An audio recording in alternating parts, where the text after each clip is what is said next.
Good morning all. Last ക്ലാസ്സിൽ നമ്മൾ Google meet live ക്ലാസ്സിൽ കെമിസ്ട്രിയുടെ കുറച്ച് ബേസിക്സ് എന്ന് പറഞ്ഞ് കുറച്ച് കാര്യങ്ങൾ നമ്മൾ ഡിസ്കസ് ചെയ്തിരുന്നു.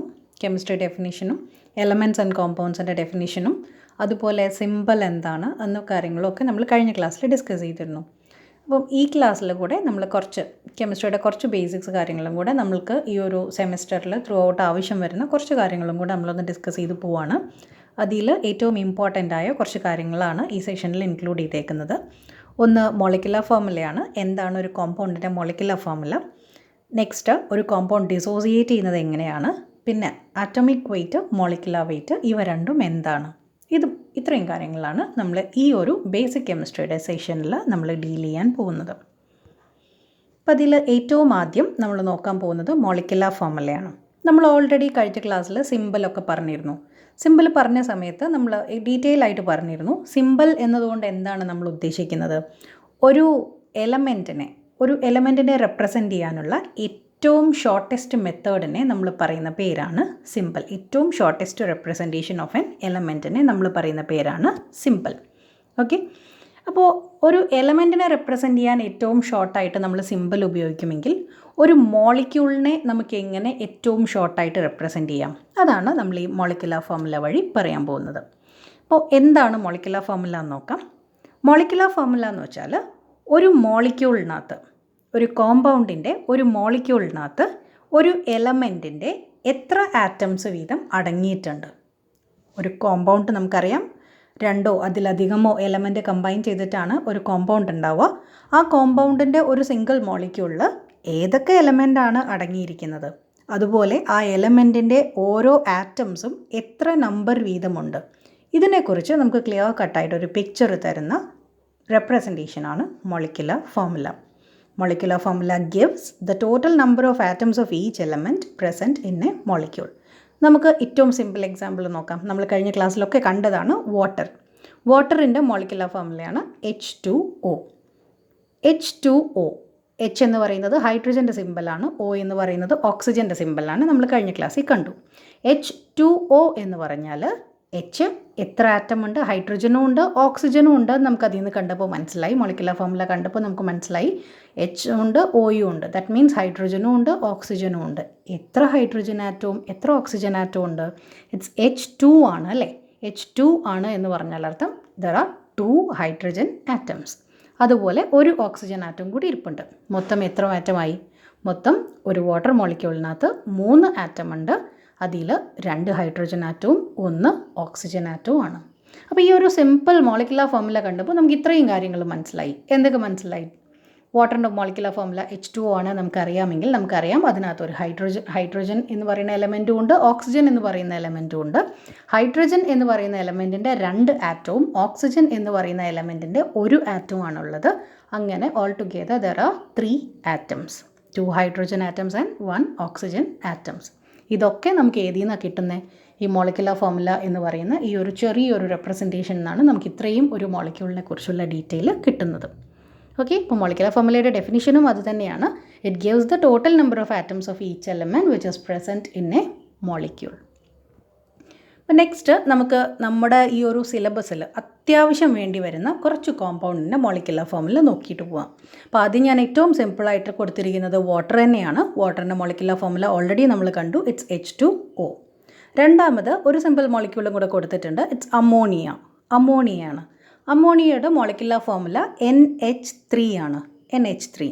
N നൈട്രജൻ്റെ സിമ്പിളാണെന്ന് നമുക്കറിയാം, H ഹൈഡ്രജൻ്റെ സിമ്പിളാണെന്നും അറിയാം. സോ ഏതൊക്കെ എലമെൻറ്റിൻ്റെ എത്ര ആറ്റം ഉണ്ട് എന്ന് നമുക്ക് ആ മോളിക്കുലർ ഫോർമുല നോക്കിയാൽ കിട്ടും. ഒരു നൈട്രജൻ ആറ്റം ഉണ്ട്, അതുപോലെ ഹൈഡ്രജൻ്റെ 3 ആറ്റം ഉണ്ട്. അങ്ങനെ മൊത്തം 4 ആറ്റമാണ് ഒരു അമോണിയ മോളിക്യൂളിനകത്ത് ഇരിക്കുന്നത്. മൂന്നാമത്തെ എക്സാമ്പിളായിട്ട് കാർബൺ ഡൈ ഓക്സൈഡ് കൊടുത്തിട്ടുണ്ട്. സിമ്പിൾ മോളിക്യൂൾ തന്നെയാണ്, CO2. ഒരു കാർബൺ ആറ്റവും 2 ഓക്സിജൻ ആറ്റവും. പിന്നെ അവിടെ നിങ്ങളുടെ താഴേക്കുള്ളത് മുഴുവൻ നമുക്ക് ഈ ഒരു സെമ്മിൽ അത്യാവശ്യം വേണ്ട കുറച്ച് ആസിഡ്സിൻ്റെയും കുറച്ച് ബേസസിൻ്റെയും മോളിക്കുലർ ഫോർമുലയാണ്.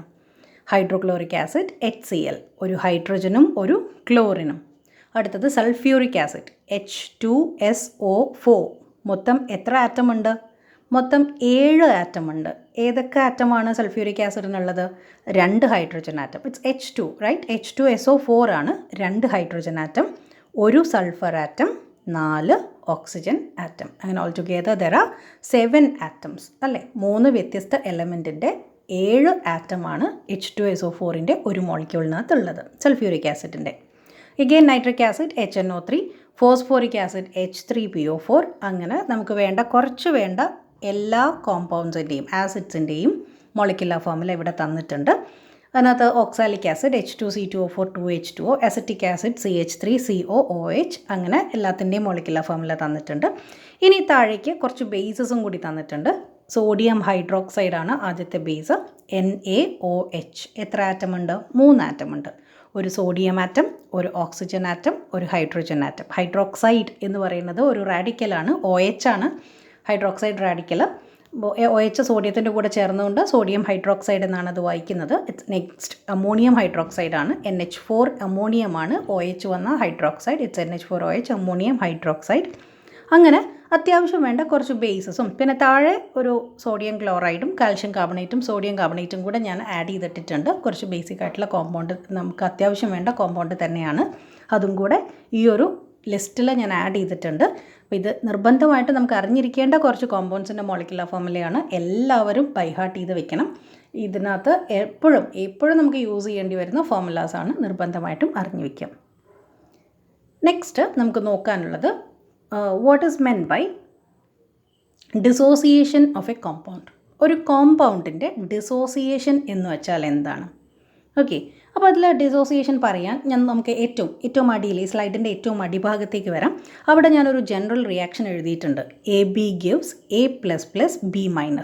AB എന്ന് പറയുന്ന ഒരു കോമ്പൗണ്ട് ഡിസോസിയേറ്റ് ചെയ്ത് നമുക്ക് എന്തൊക്കെയാണ് കിട്ടുന്നത്? A+ഉം B-ഉം. ഡിസോസിയേഷൻ എന്ന വാക്കിൻ്റെ അർത്ഥം തന്നെ വേർപിരിയുക എന്നാണ്. ഡിസോസിയേറ്റ് ചെയ്ത് പോവുക, ഒരെണ്ണം വ്യത്യസ്ത കമ്പോണൻസ് ആയിട്ട് വേർപിരിഞ്ഞ് പോവുക. അസോസിയേഷൻ എന്നുള്ള വാക്കിൻ്റെ അർത്ഥം എന്താ? നമ്മൾ യൂഷ്വലി കേൾക്കുന്ന വേർഡാണ് അസോസിയേഷൻ. അസോസിയേഷൻ എന്നൊക്കെ പറഞ്ഞാൽ എന്താ അർത്ഥം? ഒരുപാട് ആൾക്കാർ കൂടിച്ചേർന്ന് ഫോം ചെയ്യുന്നത് തന്നെയാണ് നമ്മൾ അസോസിയേഷൻ എന്ന് പറയുക അല്ലേ. കുറേ ആൾക്കാർ വ്യത്യസ്ത തലങ്ങളിൽ നിന്ന് വന്ന് ഒരു സ്ഥലത്ത് ജോയിൻ ആവുന്നതിനാണ് നമ്മൾ അസോസിയേഷൻ എന്ന് പറയുക. അതിൻ്റെ നേരെ ഓപ്പോസിറ്റാണ് ഡിസോസിയേഷൻ. ഒരു ജോയിൻ ആയിട്ടിരിക്കുന്ന ഒരു സംഭവം അത് വേർപിരിഞ്ഞ് വിവിധ കമ്പോണൻസ് ആയിട്ട് മാറുന്നതിനെയാണ് നമ്മൾ വേർഡ് മീനിങ്ങിൽ ഡിസോസിയേഷൻ എന്നുള്ളതുകൊണ്ട് ഉദ്ദേശിക്കുന്നത്. സെയിം തന്നെയാണ് കെമിസ്ട്രിയിലും. ഡിസോസിയേഷൻ ഓഫ് എ കോമ്പൗണ്ട് എന്ന് പറഞ്ഞാൽ ഒരു ബോണ്ടഡ് ആയിട്ടുള്ള ഒരു കോമ്പൗണ്ട്, ഏതെങ്കിലും 2 എലമെൻറ്റ് ഒരു ബോണ്ട് വഴി നിരിക്കുന്ന ഒരു കോമ്പൗണ്ട്, ആ ബോണ്ട് ബ്രേക്ക് ചെയ്ത് അവർ വീണ്ടും 2 വ്യത്യസ്ത എലമെൻറ്റ്സ് അല്ലെങ്കിൽ 2 വ്യത്യസ്ത കമ്പോണൻസ്, 2 വ്യത്യസ്ത അയോൺസ് ആയിട്ട് മാറുന്ന റിയാക്ഷനെ നമ്മൾ വിളിക്കുന്ന പേരാണ് ഡിസോസിയേഷൻ. അപ്പോൾ ഞാനിവിടെ ഓൾറെഡി പറഞ്ഞു, നമ്മളൊരു എക്സാമ്പിൾ താഴെ AB എന്ന് പറയുന്ന ഒരു ജനറലായിട്ട് ഞാനൊരു കോമ്പൗണ്ട് എടുത്തു. AB എന്നാണ് ഒരു കോമ്പൗണ്ട് എന്ന് ഞാൻ പറഞ്ഞാൽ നിങ്ങൾക്കറിയാം, A എന്ന് പറയുന്ന ഒരു ആറ്റം ആയിരിക്കും, B എന്ന് പറയുന്നത് വേറൊരു ആറ്റം ആയിരിക്കും. അപ്പോൾ AB എന്ന് പറയുന്ന ഒരു കോമ്പൗണ്ട് ബോണ്ടഡ് ആയിട്ട് അങ്ങനെ ഇരിക്കുകയാണ്. അവിടെ അവരുടെ ബോണ്ട് ബ്രേക്ക് ചെയ്ത് ആ AB എന്ന് പറയുന്ന ആ ബോണ്ട് ബ്രേക്ക് ചെയ്ത് അത് A+ഉം B-ഉമായിട്ട് 2 കമ്പോണൻസ് ആയിട്ട് ഡിവൈഡ് ചെയ്തിരിക്കുന്നതായിട്ട് നമുക്ക് ആ റിയാക്ഷനിൽ കാണാം. എപ്പോഴാണ് പ്ലസും മൈനസും ഉണ്ടാവുക? അത് നമ്മൾ ചെറിയ ക്ലാസ്സിൽ പഠിച്ചിട്ടുണ്ട്. ഒരു ആറ്റം പോസിറ്റീവ് ചാർജുള്ള അയോണായിട്ട് മാറുന്നത് അതിൻ്റെ കയ്യിൽ നിന്ന് ഇലക്ട്രോണിനെ നഷ്ടപ്പെടുമ്പോഴാണ്. അതുപോലെ ഒരു ആറ്റം മൈനസ് ചാർജുള്ള നെഗറ്റീവ് ചാർജുള്ള അയോണായിട്ട് മാറുന്നത് അവർ ഇലക്ട്രോണിനെ ആക്സെപ്റ്റ് ചെയ്യുമ്പോഴാണ്. സോ AB സ്പ്ലിറ്റ് ചെയ്തു, A+ഉം B-ഉം ആയി എന്ന് പറഞ്ഞാൽ അർത്ഥം AB എന്ന് പറയുന്ന ബോണ്ട് അവിടെ ബ്രേക്ക് ചെയ്തു. ആ ബോണ്ടിൽ ഇൻവോൾവ് ചെയ്തിരിക്കുന്ന ഇലക്ട്രോൺ, 2ൻ്റെയും ഇലക്ട്രോൺ ആവാം, Aയുടെയും Bയുടെയും ഇലക്ട്രോൺ ആവാം. ആ Aയുടെ ഇലക്ട്രോൺ കൂടെ A ആർക്ക് കൊടുത്തിരിക്കുന്നു? Bക്ക് കൊടുത്തിരിക്കുന്നു. B അത് ആക്സെപ്റ്റ് ചെയ്തിരിക്കുന്നു. സോ A ഇലക്ട്രോണിനെ നഷ്ടപ്പെട്ട് പോസിറ്റീവ് ചാർജും B ഇലക്ട്രോണിനെ ആക്സെപ്റ്റ് ചെയ്ത് നെഗറ്റീവ് ചാർജുള്ള അയോൺസുമായിട്ട് മാറിയിരിക്കുന്നു. അപ്പോൾ ഈ ഒരു റിയാക്ഷനെയാണ് നമ്മൾ ഡിസോസിയേഷൻ റിയാക്ഷൻ എന്ന് പറയുന്നത്. ഡിസോസിയേഷൻ റിയാക്ഷന് ഒരുപാട് എനർജി കാര്യങ്ങളൊക്കെ വേണം. നമ്മൾ ആ ഡീറ്റെയിലേക്കൊന്നും പോകുന്നില്ല. ഡിസോസിയേഷൻ്റെ ഡീറ്റെയിൽസ് ഒന്നും നമുക്ക് ആവശ്യമില്ല. നമുക്ക് വേണ്ട കാര്യങ്ങൾ മാത്രമാണ് ഞാൻ ഇതിനകത്ത് പറയാൻ ഉദ്ദേശിക്കുന്നത്.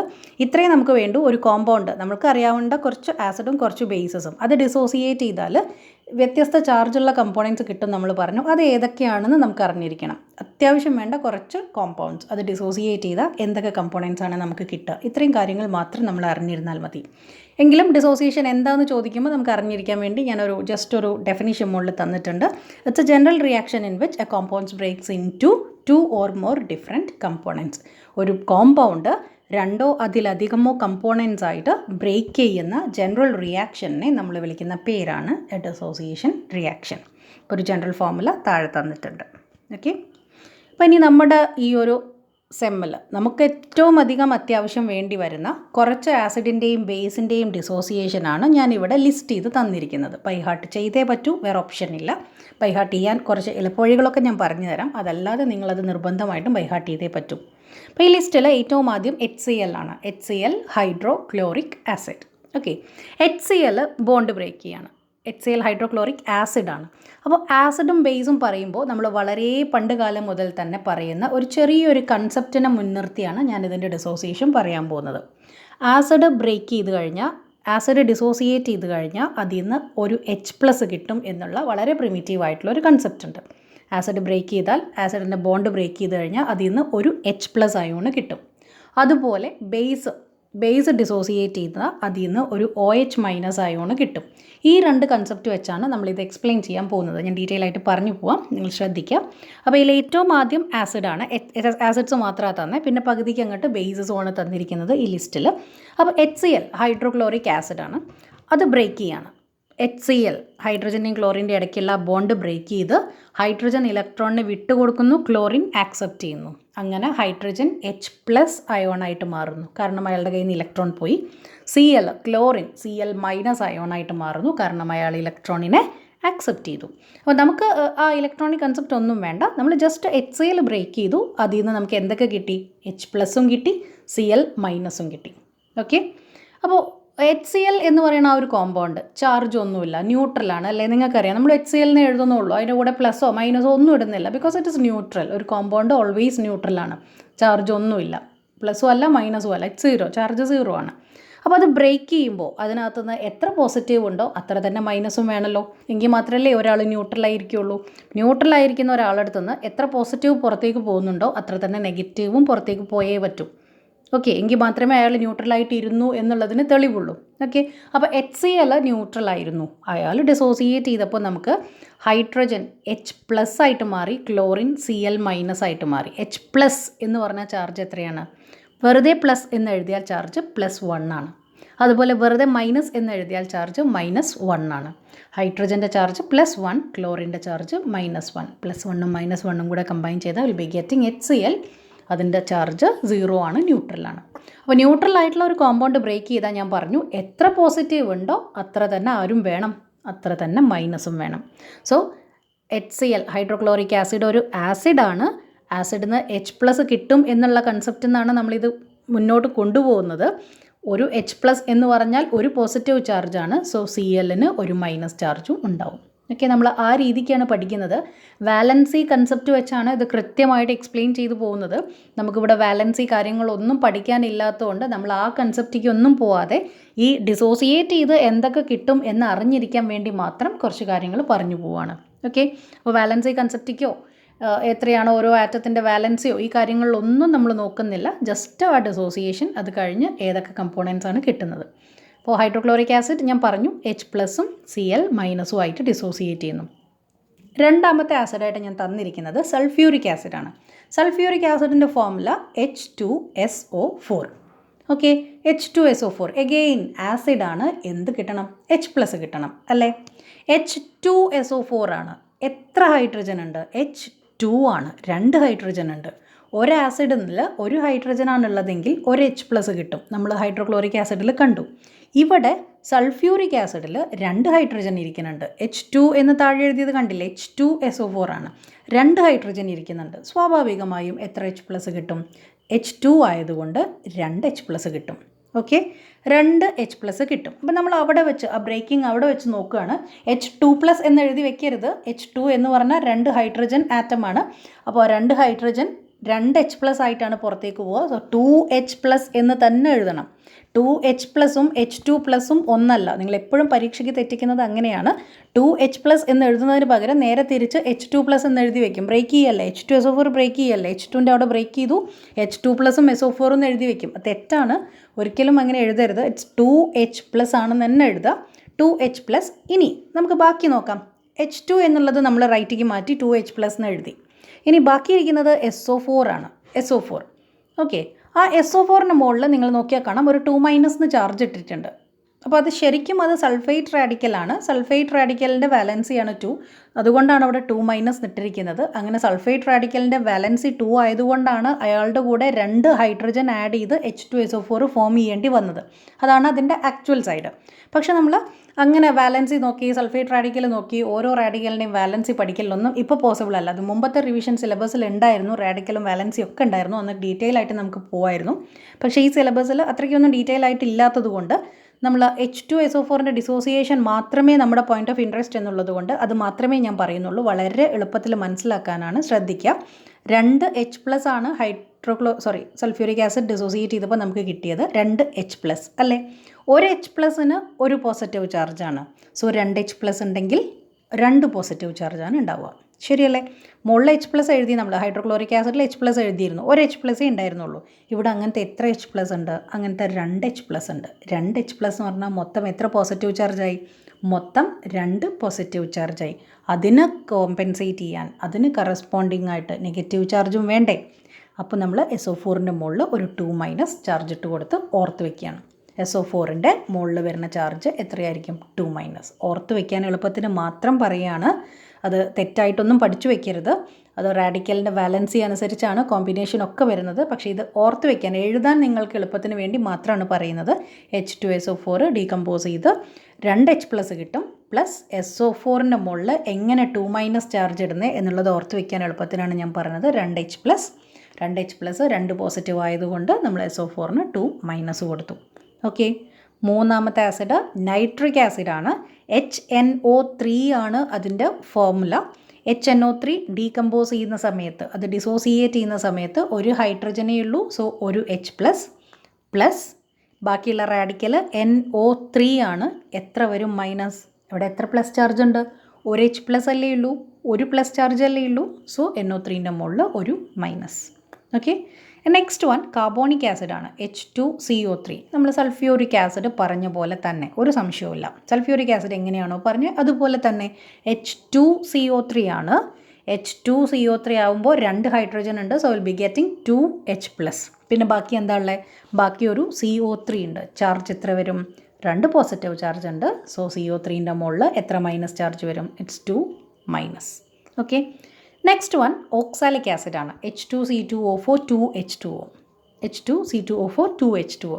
അത് നമ്മൾ എക്സ്പ്ലെയിൻ ചെയ്യുന്ന സമയത്ത് H2C2O4 നിങ്ങൾ +2 പഠിച്ച സമയത്ത് ഓക്സാലിക് ആസിഡിൻ്റെ ഫോർമുല ജസ്റ്റ് കണ്ടിട്ടുണ്ടാവും. HCOH എന്ന് പറഞ്ഞാൽ നിങ്ങൾ പോവാറാണ് പതിവ്.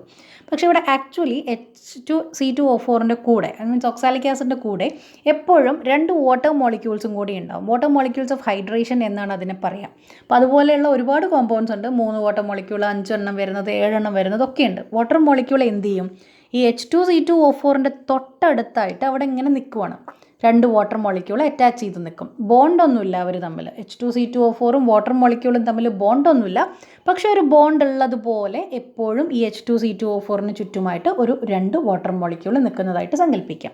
എല്ലാം ഇപ്പോഴും ഉണ്ടാവും. അതുകൊണ്ട് തന്നെ നമ്മൾ ഓക്സാലിക് ആസിഡിൻ്റെ മോളിക്കുലർ ഫോമിൽ എഴുതുമ്പോഴും മോളിക്കുലർ വെയിറ്റ് എഴുതുമ്പോഴും ഒക്കെ ഈ 2 H2Oയും കൂടെ കൂട്ടിയിട്ടാണ് എഴുതുക.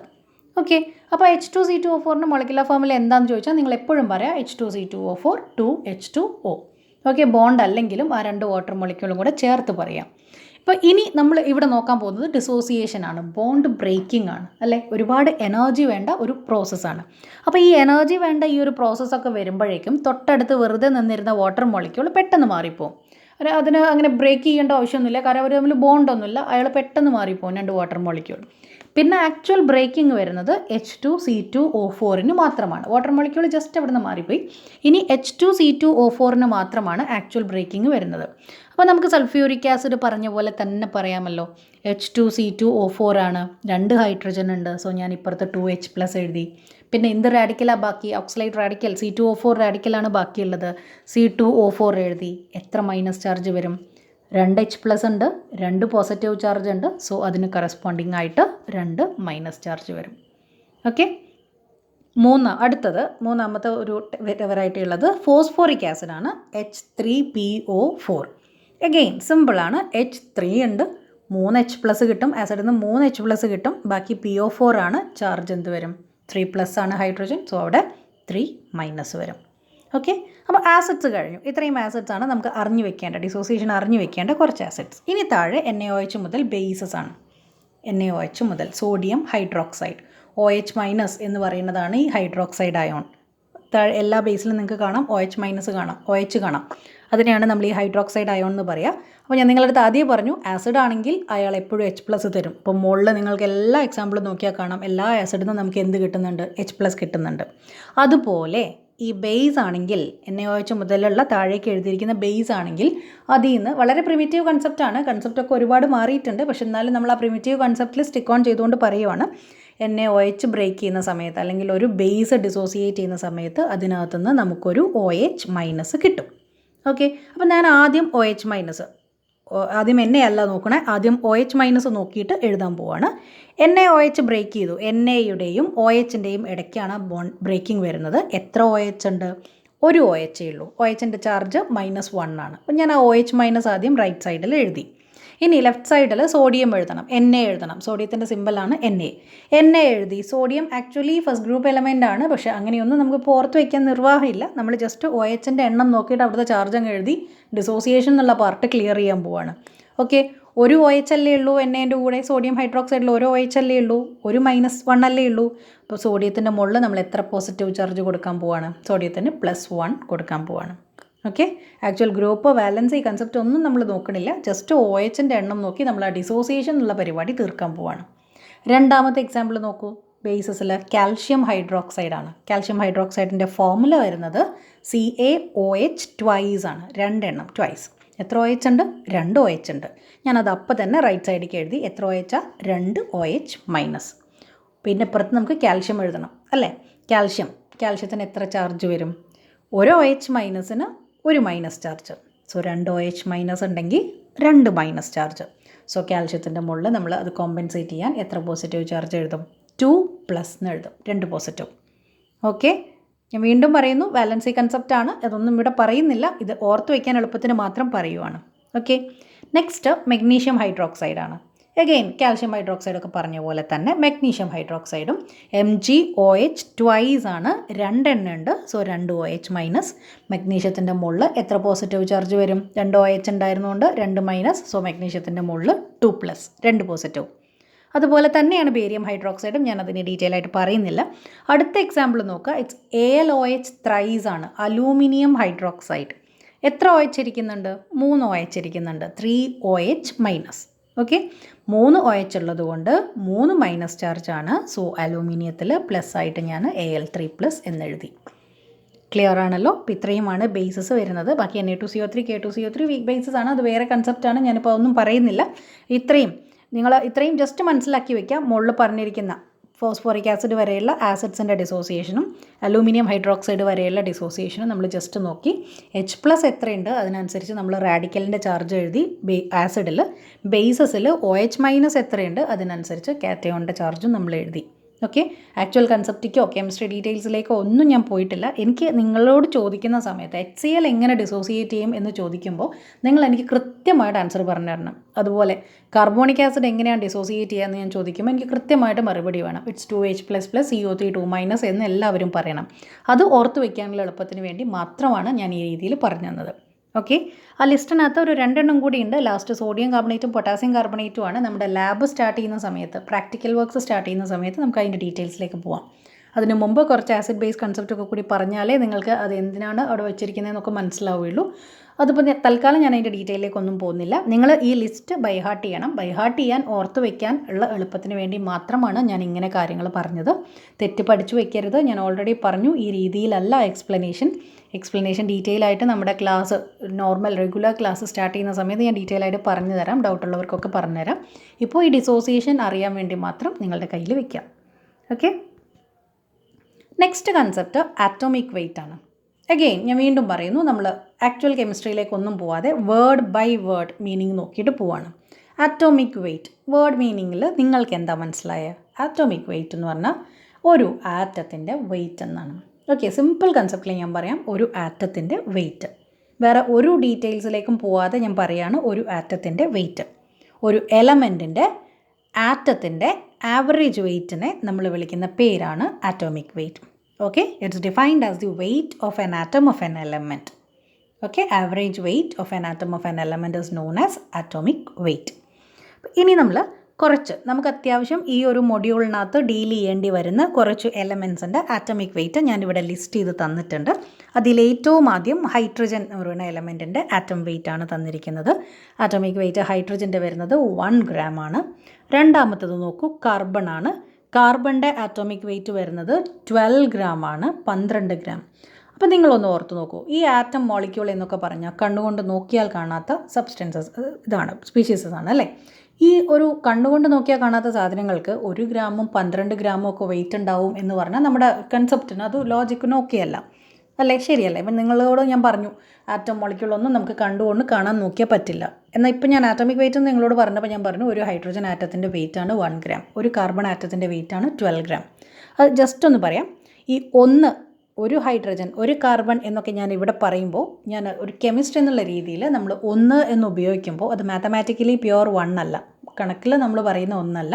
ഒരു കെമിസ്റ്റിനെ സംബന്ധിച്ചിടത്തോളം എമൗണ്ട് ഓഫ് സബ്സ്റ്റൻസ് എപ്പോഴും അയാൾ എക്സ്പ്ലെയിൻ ചെയ്യുക മോൾ കൺസെപ്റ്റിലാണ്. നിങ്ങൾ ചെറിയ കൺസെപ്റ്റിൽ ചെറിയ ക്ലാസ്സുകളിൽ പഠിച്ചിട്ടുണ്ടാവും, എന്താണ് മോൾ എന്ന് പഠിച്ചിട്ടുണ്ടാവും. ഓക്കെ, ഒരു മോൾ എന്ന് പറഞ്ഞാൽ എത്ര കമ്പോണൻസ് അടങ്ങിയതാണ്? 6.022 × 10⁻23 കമ്പോണൻസ് അടങ്ങിയതാണ്. എന്ത് സാധനമായിക്കോട്ടെ ഒരു മോൾ ഉണ്ട് എന്ന് പറഞ്ഞാൽ ഇത്രയും നമ്പർ ഉണ്ടാവും. 6.022 × 10⁻23. ഒരു മോൾ ഹൈഡ്രജൻ എന്ന് പറഞ്ഞാൽ അത്രയും ഹൈഡ്രജൻ ആറ്റം, ഒരു മോൾ കാർബൺ എന്ന് പറഞ്ഞാൽ അത്രയും കാർബൺ ആറ്റം. ഇപ്പോൾ ഏറ്റവും സിംപ്ലസ്റ്റ് ആയിട്ട് ഞാൻ നിങ്ങളോട് പറയുകയാണ്, എൻ്റെ പേഴ്സണകത്ത് എൻ്റെ കയ്യിൽ ഒരു മോൾ ചോക്ലേറ്റ് ഉണ്ട് എന്ന് പറഞ്ഞാൽ അർത്ഥം എൻ്റെ പേഴ്സണകത്ത് 6.022 × 10⁻23 ചോക്ലേറ്റ്സ് ഉണ്ട്. അത് എന്ത് സാധനം ആയിക്കോട്ടെ. ഇപ്പോൾ നമ്മളൊരു ജോഡി എന്ന് പറയാറില്ലേ, ഒരു ജോഡി എന്ന് പറഞ്ഞാൽ എത്ര എണ്ണമാണ്? 12 numbers ആണ് അല്ലേ. അതിപ്പോൾ എല്ലാവർക്കും ഒരു ജോഡി എന്ന് പറഞ്ഞാൽ ഇറ്റ്സ് 2 ആണ്. ഒരു ഡസൻ എന്ന് പറഞ്ഞാൽ 12 numbers ആണ്. അപ്പോൾ നമ്മൾ അങ്ങനെ ഒരു കൺസെപ്റ്റിൽ നമ്മൾ ഒരു കൃത്യമായ ഒരു നമ്പറിനെ പറയുന്ന പോലെ തന്നെയാണ് കെമിസ്റ്റ് ഒരു മോളിനെ കൊണ്ട് ഉദ്ദേശിക്കുന്നത്. ഒരു മോൾ എന്ന് പറഞ്ഞാൽ 6.022 × 10⁻23. ഓക്കെ, അപ്പോൾ ഇവിടെ നമ്മൾ ആറ്റോമിക് വെയിറ്റിലേക്ക് വന്നാൽ ഞാനിവിടെ ഒരു ഹൈഡ്രജൻ്റെ വെയിറ്റ് എന്ന് പറയുമ്പോൾ എൻ്റെ മനസ്സിൽ ഞാൻ ഉദ്ദേശിക്കുന്നത് ഇറ്റ്സ് 1 mole ഓഫ് ഹൈഡ്രജൻ എന്ന് വെച്ചാൽ 6.022 × 10⁻23 ഹൈഡ്രജൻ ആറ്റം. അത്രയും ആറ്റത്തിൻ്റെ വെയിറ്റാണ് ഈ പറഞ്ഞ 1 gram. ക്ലിയർ? അതുപോലെ ഒരു കാർബൺ ആറ്റത്തിൻ്റെ വെയിറ്റ് എന്ന് പറയുമ്പോൾ ഒരു സിംഗിൾ കാർബൺ അല്ല, പകരം 1 mole ഓഫ് കാർബൺ ആറ്റം. അത്രയും കാർബൺ ആറ്റത്തിൻ്റെ വെയിറ്റാണ് 12 gram. 6.022 × 10⁻23. ഓക്കെ, ആ കൺസെപ്റ്റ് ഒന്ന് മനസ്സിലാക്കി വെക്കുക. ഇനി നമ്മൾ പ്രോബ്ലം ചെയ്യുന്ന സമയത്ത് ഞാൻ നിങ്ങളോട് 1 mole എന്നോ ഒന്നും പറയില്ല. 1 hydrogen 1 carbon എന്നൊക്കെ പറഞ്ഞു പോവുള്ളൂ. 1 hydrogen ആണെങ്കിൽ you have to say it's 1 gram. ഒരു കാർബണിൻ്റെ വെയിറ്റ് എത്രയാണെന്ന് ചോദിച്ചാൽ you have to say it's 12 gram. Okay, അപ്പോൾ അങ്ങനെ നമുക്ക് അത്യാവശ്യം വേണ്ടി വരുന്ന കുറച്ച് എലമെൻസിൻ്റെ ആറ്റമിക് വെയിറ്റ് ആണ് ഞാനിവിടെ ലിസ്റ്റ് ചെയ്ത് തന്നിരിക്കുന്നത്. നിങ്ങൾ നിർബന്ധമായിട്ട് നോട്ടിക്ക് എഴുതിയാൽ മാത്രം പോരാ, അത് പഠിക്കുകയും ചെയ്യാം. ഓക്കെ, നെക്സ്റ്റ് മോളിക്കുലർ വെയിറ്റ് ആണ്. ഞാൻ നിങ്ങളുടെ അടുത്ത് പറഞ്ഞു ആറ്റമിക് വെയിറ്റ് എന്താ എന്ന് ചോദിച്ചപ്പോൾ വേർഡ് മീനിങ് തന്നെ പറഞ്ഞാൽ മതി എന്ന് പറഞ്ഞു, ഒരു ആറ്റത്തിൻ്റെ വെയിറ്റ്. അതുപോലെ മോളിക്കുലർ വെയിറ്റും നമ്മൾ വേർഡ് മീനിങ് തന്നെ എടുത്തിട്ട് മുന്നോട്ട് പോവാണ്. ഒരു മോളിക്യൂളിൻ്റെ ആവറേജ് വെയിറ്റ്. ഓക്കെ, അപ്പോൾ എൻ്റെ അടുത്ത് ഒരു മോളിക്യൂളുണ്ട്, AB എന്ന് പറയുന്ന ഒരു മോളിക്യൂളുണ്ട്. ആ മോളിക്യൂളിൽ ഉള്ള ഒരു എലമെൻറ്റ് A ആണ്, ഒരു ആറ്റം A എന്നാണ്, ഒരു ആറ്റം B ആണ്. അപ്പോൾ ഈ AB എന്ന് പറയുന്ന മോളിക്യൂളിൻ്റെ വെയിറ്റ് എത്രയാണെന്ന് ചോദിച്ചാൽ ഞാൻ എങ്ങനെയാണ് കണ്ടുപിടിക്കുക? Aയുടെ വെയിറ്റ് എത്രയാണോ പ്ലസ് Bയുടെ വെയിറ്റ് എത്രയാണോ, ഇത് രണ്ടും കൂടി പ്ലസ് ചെയ്താൽ നമുക്ക് കിട്ടും ABയുടെ വെയിറ്റ്. ഓക്കെ, ഏതൊരു മോളിക്യൂളും അങ്ങനെയാണ്. ആ മോളിക്യൂള് ഏതൊക്കെ എലമെൻസിൻ്റെ ഏതൊക്കെ ആറ്റം വെച്ചിട്ടാണ് ഉണ്ടായതെന്ന് നോക്കുക, എത്ര ആറ്റം വീതം ഉണ്ടെന്ന് നോക്കുക, അത്രയും ആറ്റത്തിൻ്റെ എല്ലാ ആറ്റമിക് വെയിറ്റും കൂടെ ആഡ് ചെയ്തിടുക. അതിനെയാണ് നമ്മൾ മോളിക്കുലർ വെയിറ്റ് എന്ന് പറയുന്നത്. Okay, the average weight of A molecule of a compound is known as molecular weight. ഒരു മോളിക്യൂളിൻ്റെ, ഒരു കോമ്പൗണ്ടിൻ്റെ, ഒരു മോളിക്യൂളിൻ്റെ ആവറേജ് വെയിറ്റിനെ നമ്മൾ പറയുന്ന പേരാണ് മോളിക്കുലർ വെയിറ്റ്. എങ്ങനെയാണത് കാൽക്കുലേറ്റ് ചെയ്യുക? It can be calculated by adding atomic weight of the individual atoms present in that molecule. ഒരു മോളിക്യൂളിനകത്തുള്ള ഇൻഡിവിജ്വൽ ആറ്റങ്ങളുടെ ആറ്റോമിക് വെയിറ്റിൻ്റെ സമ്മിനെയാണ് നമ്മൾ മോളിക്കുലർ വെയിറ്റ് എന്ന് പറയുന്നത്. അല്ലെങ്കിൽ ആറ്റോമിക് വെയിറ്റിൻ്റെ സമ്മ് ചെയ്താൽ കിട്ടുന്ന ക്വാണ്ടിറ്റിയാണ് ആ മോളിക്യൂളിൻ്റെ മോളിക്കുലർ വെയിറ്റ്. നമുക്കൊരു എക്സാമ്പിൾ വെച്ച് നോക്കാം, ഡൗട്ട് ഉണ്ടെങ്കിൽ. Again simple example, water H2O. Molecular formula കണ്ടാൽ നിങ്ങൾക്കറിയാം, മൊത്തം 3 ആറ്റമാണ് അതിനകത്തിരിക്കുന്നത്. നമ്മൾ ഓൾറെഡി കണ്ടു. ഏതൊക്കെയാണ് ആറ്റം? 2 ഹൈഡ്രജനും ഒരു ഓക്സിജനും അല്ലേ, 2 ഹൈഡ്രജൻ പ്ലസ് 1 ഓക്സിജൻ. അപ്പോൾ 2 ഹൈഡ്രജൻ പ്ലസ് 1 ഓക്സിജൻ ആണ്. ഒരു ഹൈഡ്രജൻ ആറ്റത്തിൻ്റെ വെയിറ്റ് 1 ഗ്രാം ആണ്, ഞാൻ ഓൾറെഡി ആ ലിസ്റ്റിൽ തന്നിട്ടുണ്ട്. അതുപോലെ ഒരു ഓക്സിജൻ ആറ്റത്തിൻ്റെ വെയിറ്റ് 16 ഗ്രാം ആണ്, അതും ഞാൻ ആ ലിസ്റ്റിൽ തന്നിട്ടുണ്ട്. സോ 2 ഹൈഡ്രജൻ ഉണ്ടെങ്കിൽ വെയിറ്റ് വിൽ ബി 2 × 1. ഒരു ഓക്സിജൻ 1 × 16. മൊത്തം എത്ര ഗ്രാമായി? മൊത്തം 18 gram. 2 + 16 which is equal to 18 gram. That means the molecular weight of a water molecule is 18 gram. എങ്ങനെയാണ് കിട്ടിയത്? 2 ഹൈഡ്രജൻ്റെ വെയിറ്റ് പ്ലസ് ഒരു ഓക്സിജൻ്റെ വെയിറ്റ് രണ്ടും കൂടെ ആഡ് ചെയ്തു. നമുക്ക് എത്ര കിട്ടി? 18 ഗ്രാം കിട്ടി. ഓക്കെ, ഇനി ഒരു ചെറിയൊരു എക്സാമ്പിളും കൂടി നോക്കാം. NH3 ammonia molecule. വളരെ സിമ്പിളായ ഒരു എക്സാമ്പിളും കൂടെ. അമോണിയയിൽ മൊത്തം എത്ര ആറ്റം ഉണ്ട്? 4 ആറ്റം ഉണ്ട്. ഏതൊക്കെയാണ് 4 ആറ്റം? ഒരു നൈട്രജനും 3 ഹൈഡ്രജനും. ഓക്കെ, അപ്പോൾ ജസ്റ്റ് അതെല്ലാം കൂടെ നമ്മൾ ആഡ് ചെയ്തു. നൈട്രജൻ്റെ ആറ്റോമിക് വെയിറ്റ് 14 ആണ്, ഹൈഡ്രജൻ്റെ ആറ്റോമിക് വെയിറ്റ് 1 ആണ്. 14 വെയിറ്റുള്ള ഒരു നൈട്രജൻ ഉണ്ട്, 1 ഗ്രാം വെയിറ്റുള്ള 3 ഹൈഡ്രജൻ ഉണ്ട്. എല്ലാം കൂടെ കൂട്ടിയാൽ will be getting 17 gram. So the molecular weight of ammonia molecule is 17 gram. ഇതേപോലെ നമുക്ക് ആവശ്യമുള്ള എല്ലാ കോമ്പൗണ്ട്സിൻ്റെയും മോളിക്കുലർ വെയിറ്റ് കാൽക്കുലേറ്റ് ചെയ്യാം. Like this. ഞാനിവിടെ ഒരു ടേബിളിൽ തന്നിട്ടുണ്ട് നമുക്ക് വേണ്ടത്. ഹൈഡ്രോക്ലോറിക് ആസിഡ് HCl 36.5 ആണ് ഞാൻ ടേബിളിൽ തന്നിരിക്കുന്നത്. ഹൈഡ്രജൻ്റെ വെയിറ്റ് നിങ്ങൾക്ക് ലിസ്റ്റിലുണ്ട്, ഇറ്റ്സ് 1 ഗ്രാം. അതുപോലെ ക്ലോറിൻ ആറ്റത്തിൻ്റെ വെയിറ്റ് ടേബിളിലുണ്ട്, ഇറ്റ്സ് 35.5 ഗ്രാം. മൊത്തം 36.5. ഓക്കെ, H2SO4 സൾഫ്യൂരിക് ആസിഡ് എത്ര ആറ്റം ഉണ്ട്? മൊത്തം 7 ആറ്റം ഉണ്ട് അല്ലേ. ഏതൊക്കെയാണ് 7 ആറ്റം? 2 hydrogen, 1 sulphur, 4 oxygen. ഹൈഡ്രജൻ്റെ വെയിറ്റ് 1 ഗ്രാം ആണ്, സൾഫറിൻ്റെ വെയിറ്റ് 32 ഗ്രാം ആണ്, ഓക്സിജൻ്റെ വെയിറ്റ് 16 ഗ്രാം ആണ്. So hydrogen 2 × 1, sulphur 1 × 32, oxygen 4 × 16 will be getting 98 gram. Okay, അതുപോലെ ഈ പറയുന്ന എല്ലാ കോമ്പൗണ്ട്സിൻ്റെയും മോളിക്കുലർ വെയിറ്റ് ബൈ ഹാർട്ട് ചെയ്ത് വയ്ക്കുക. അത് ചെയ്തിട്ട് കിട്ടുന്നില്ലേന്ന് കൂടെ നോക്കുക. ഓരോരോ ആറ്റോമിക് വെയിറ്റും ആഡ് ചെയ്ത് ഒരു മോളിക്യൂളിനകത്ത് എല്ലാത്തിൻ്റെയും വെയിറ്റ് ആഡ് ചെയ്ത് കഴിഞ്ഞ് ആ മോളിക്യൂളിൻ്റെ ടോട്ടൽ മോളിക്കുലർ വെയിറ്റ് കാൽക്കുലേറ്റ് ചെയ്തിട്ട് കിട്ടുന്നില്ലേന്ന് നോക്കുക. എന്തെങ്കിലും ഡൗട്ട് ഉണ്ടെങ്കിൽ പറയുക. അപ്പോൾ ഇതൊക്കെ ഈസിയാണ്, കാൽക്കുലേറ്റ് ചെയ്യാൻ ഈസിയാണ്. അത് ബൈ ഹാർട്ട് ചെയ്തും വയ്ക്കുക. നമുക്ക് യൂഷ്വലി വേണ്ടി വരും, പ്രോബ്ലം ചെയ്യുന്ന സമയത്ത് നമുക്ക് ആവശ്യം വരും. അപ്പോൾ അത് ബൈ ഹാർട്ട് ചെയ്തും വയ്ക്കുക. ഈ ലിസ്റ്റ് അങ്ങനെ തന്നെ ബൈ ഹാർട്ട് ചെയ്യുക. ചെയ്യാൻ കിട്ടുന്നില്ലേ എന്നൊന്ന് ശ്രമിച്ചു നോക്കുക. എന്നിട്ട് ലിസ്റ്റ് നോട്ടിലേക്ക് എഴുതി ബൈ ഹാർട്ട് ചെയ്ത് വയ്ക്കാം. ഓക്കെ, അപ്പോൾ ഇത്രയും കാര്യങ്ങൾ ഇന്നത്തെ ക്ലാസ്സിൽ ബേസിക് ആയിട്ടുള്ള ഈ കാര്യങ്ങളെ പറഞ്ഞു നിർത്തിയിട്ടുള്ളൂ. അപ്പോൾ ഇതോടുകൂടി നമ്മൾ ബേസിക് വൈൻഡപ്പ് ചെയ്യുകയാണ്. ഇനി നമ്മൾ നേരെ പോർഷനിലേക്ക് പോവുകയാണ്.